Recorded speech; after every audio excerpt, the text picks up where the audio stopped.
Dear students, in this lecture I shall discuss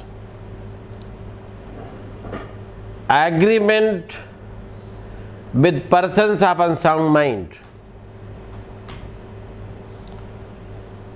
At first, we have to know who is unsound mind. Section 10 provides a person is said to be unsound mind for purpose of making a contract. संविदा के मामले में संविदा के प्रयोजन के लिए जो है साउंड में कहा जाता है, संस्कृत कहा जा सकता है, if at the time when he makes it he is capable of understanding and forming rational judgment as to its effects upon his interest.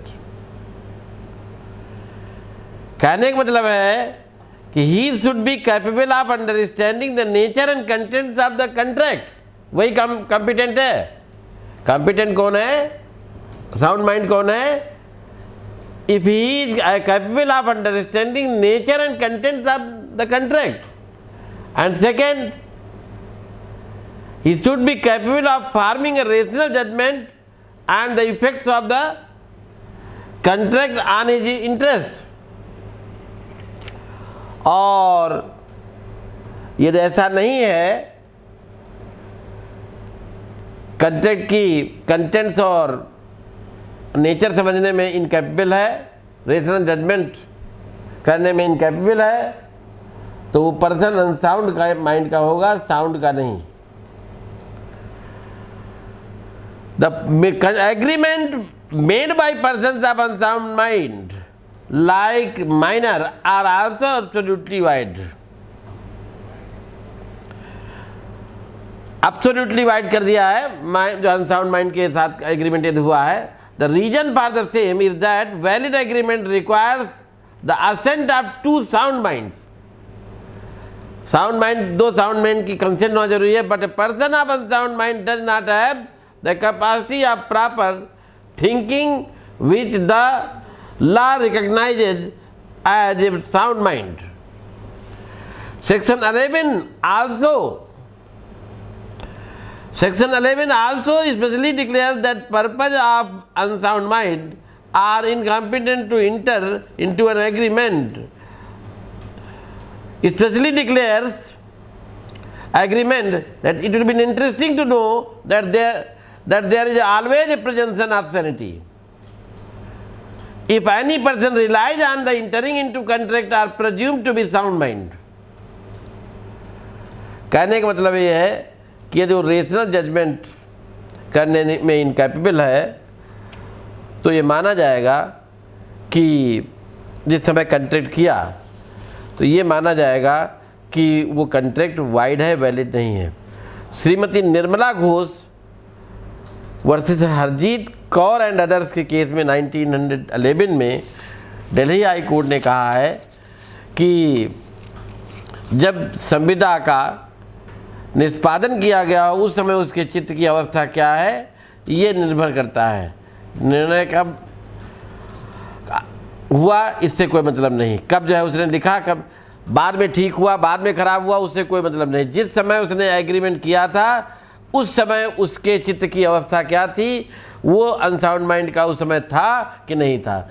उस समय जो है अनसाउंड माइंड का होना जरूरी है, बाद में भले वो अनसाउंड माइंड का हो, साउंड माइंड का, उससे कोई इफेक्ट नहीं पड़ेगा. हाँ, फिर जो है अब इसमें आते हैं कुछ लोग जो है जैसे इडियट हैं, इनको जड़ कहते हैं. ये ऐसे लोग होते हैं जिनको भगवान ने जो है दिमाग दिया ही, बनाया ही नहीं है. इनके पास मेंटल फैकल्टी सोचने की होती नहीं है. बाय बर्थ जो है ये डिरेल्ड होते हैं. However mental power of such a person may not be completely, कोई जरूरी नहीं पूरी ही हो, समाप्त हुई. इस सब तो इडियट जो है जो होते हैं बाय बर्थ होते हैं, इनको रेशनल जजमेंट करने की क्षमता नहीं होती, और इडियट के साथ किया गया एग्रीमेंट कंप्लीटली वाइड होता है। इंदर सिंह वर्सेस परमेश्वरधारी सिंह AIR 1957 के केस में, इसमें जो है एक 25,000 की जायदाद और 7,000 बेचने का एक व्यक्ति ने एक कॉन्ट्रैक्ट किया।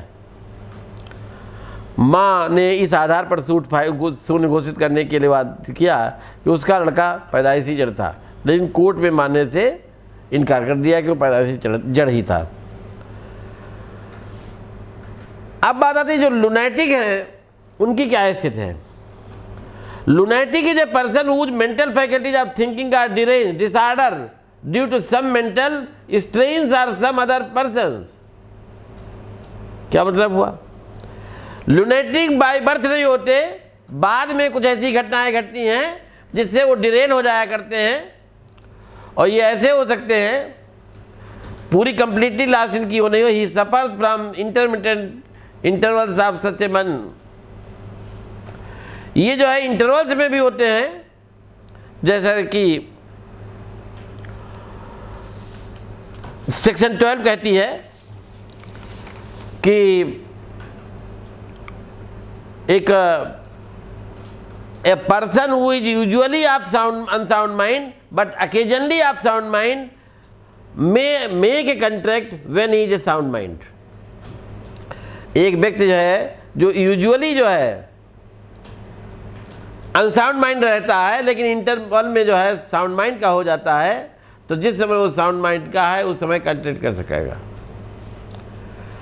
दूसरी स्थिति है person who is usually sound mind but occasionally of unsound mind may not make a person when he is of sound mind, unsound mind.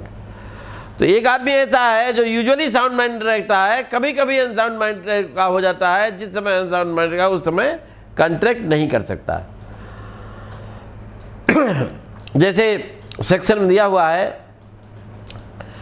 A patient was in lunatic asylum.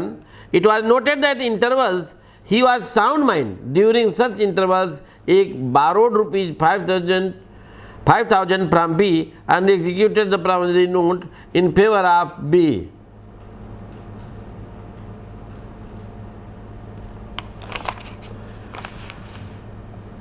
तो illustration दिया हुआ है कि a patient was in lunatic asylum, पागल खाने में एक मरीज है, और ये देखा गया कि इंटरवल्स में वो साउंड माइंड का रहता है। इंटरवल्स में जो है कभी कभी ठीक हो जाता है, तो जिस समय वो ठीक हो जाता है उस समय कर सकता है, जिस समय वो अनसाउंड माइंड का है वो उस समय एग्रीमेंट नहीं करता है। उसने मान लिया जिस समय ठीक था उसने 5,000 रुपये उधार लिया है, प्रॉमिसरी नोट जो एग्जीक्यूट कर दिया है इन फेवर ऑफ बी, तो promissory note is valid and he is liable to repay the loan taken from B. However if promissory note is executed by A during the period when he is of unsound mind, then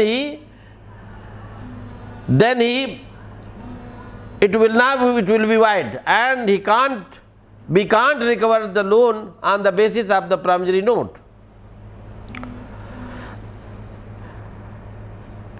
तो लुनैटिक जो है नहीं कर सकते, हालांकि ये necessary यदि इनको सप्लाई की गई तो उसके लिए लाइब इनकी प्रॉपर्टी होती है, अदरवाइज जो नहीं, माइनर और लुनैटिक दोनों ही। तीसरे हैं ड्रंकन आर इंटॉक्सिकेटेड पर्सन, पियक्कड़ लोग जो होते हैं। A drunken or intoxicated person is who is so drunk or intoxicated that he is incapable of understanding the terms of the agreement. कहने का मतलब इतना यदि पिए हुए हैं कि एग्रीमेंट की टर्म्स कंडीशन नहीं समझ सकते, रेशनल जजमेंट नहीं कर सकते, क्या इफेक्ट पड़ेगा, उनको अनसाउंड माइंड की कैटेगरी में रखा गया है। Such person fall in the same category as that of persons of unsound mind. An agreement made during such drunkenness or an intoxicated position is absolutely void. कहने का मतलब पियक्कड़ों के साथ यदि एग्रीमेंट होता है वो भी वाइड होगा। जैसे एक इलस्ट्रेशन दे रहे हैं, एक ठीक ठाक पर्सन है, स्वस्थ पर्सन है, इनसेन नहीं है, इतनी पिए है कि वो नहीं समझ सकता कि एग्रीमेंट की स्पेलिंग क्या है, वो दूसरा आदमी रेशनल जजमेंट करने में असमर्थ है। During such position he enter into a contract to sell his car was ₹50,000। इसी दौरान वो जो है 500 रुपये 5,000 रुपये में अपनी कार बेचने का एग्रीमेंट कर देता है। Only later on refuse to hand over the car to B on the ground that he at the time of the agreement he was not of sound mind. In this case the agreement is absolutely void and that at the time of the agreement it was not of the sound mind। लेकिन England में position दूसरी है। हमारे यहाँ तो पियकड़ों के साथ जो भी एग्रीमेंट होता है वो वाइड है। Under English law person of unsound mind is competent to enter into contract.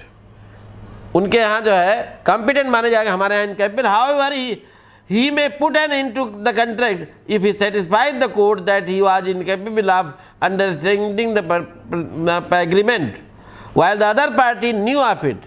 The other party, England, in England the agreement made by person of unsound mind are not absolutely void, but they are voidable at the option of the person of unsound mind। If he confirms the agreement then he is bound by it। कहने का मतलब है कि England में जो है unsound mind का person contract करने के लिए जो है इनकॉम्पिटेंट नहीं है, कॉम्पिटेंट है, वो कॉन्ट्रैक्ट को समाप्त कर सकता है बशर्ते वो प्रूव कर दे कि जिस समय एग्रीमेंट हुआ उस समय वाइल द अदर पार्ट, वो तो नहीं जानता था वो है PAV है, लेकिन दूसरा जानता था। और in other words, in England, the agreement made by person of unsound mind are not absolutely void। Thank you very much।